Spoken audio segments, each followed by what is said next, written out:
السلام علیکم ورحمۃ اللہ وبرکاتہ۔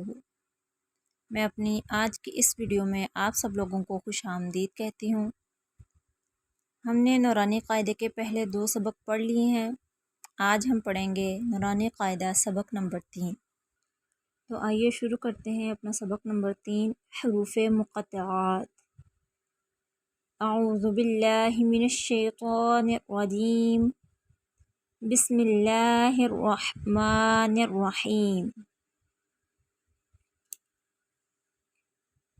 الف لام میم۔ کیونکہ ان کے اوپر لام کے اوپر بڑی مد ہے، اس کو بھی کھینچ کے پڑھیں گے، زیادہ لمبا کر کے پڑھیں گے، اور میم کے اوپر بھی بڑی مد ہے تو اس کو بھی کھینچ کے پڑھیں گے۔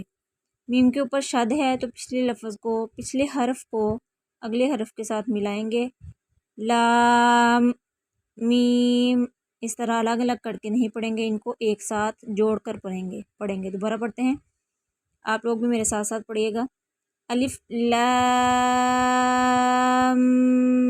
میم، الف لام میم صاد، الف لام را۔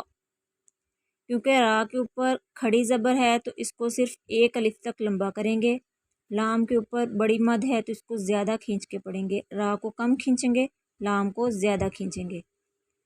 دوبارہ پڑھتے ہیں، الف لام را، الف لام میم را،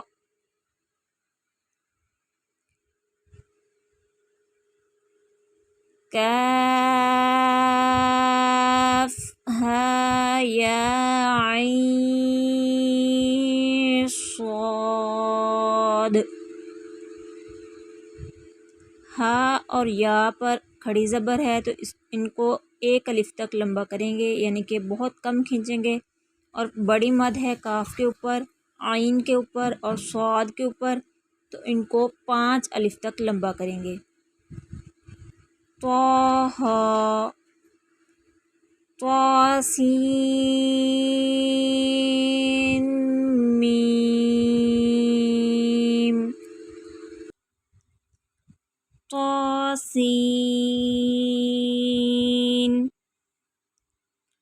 یاسین، صاد،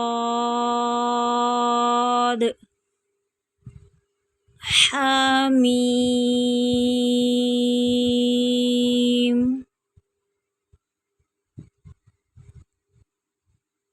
حامیم، عین سین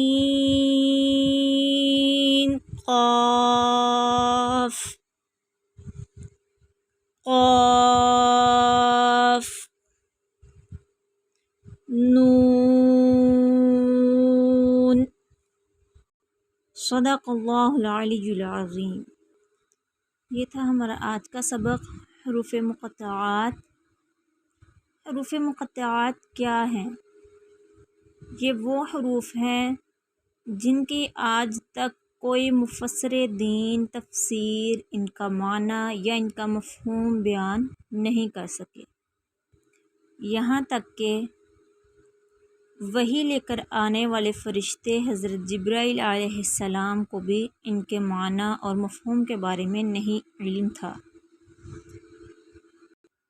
ایک مرتبہ نبی اکرم صلی اللہ علیہ وآلہ وسلم نے حضرت جبرائیل علیہ السلام سے پوچھا کہ اے جبرائیل علیہ السلام، کیا تمہیں پتہ ہے ان الفاظ کے مفہوم کے بارے میں؟ تو حضرت جبرائیل علیہ السلام نے فرمایا کہ نہیں، ان کا مفہوم، ان کا معنی میرا رب اور اس کا نبی صلی اللہ علیہ وآلہ وسلم ہی بہتر جانتے ہیں۔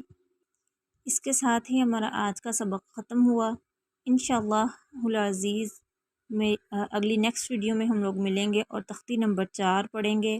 تب تک کے لیے مجھے اجازت دیجیے، دعاؤں میں یاد رکھیے اور پلیز میرے چینل کو سبسکرائب کر لیجیے، ویڈیو کو لائک اور شیئر کیجیے۔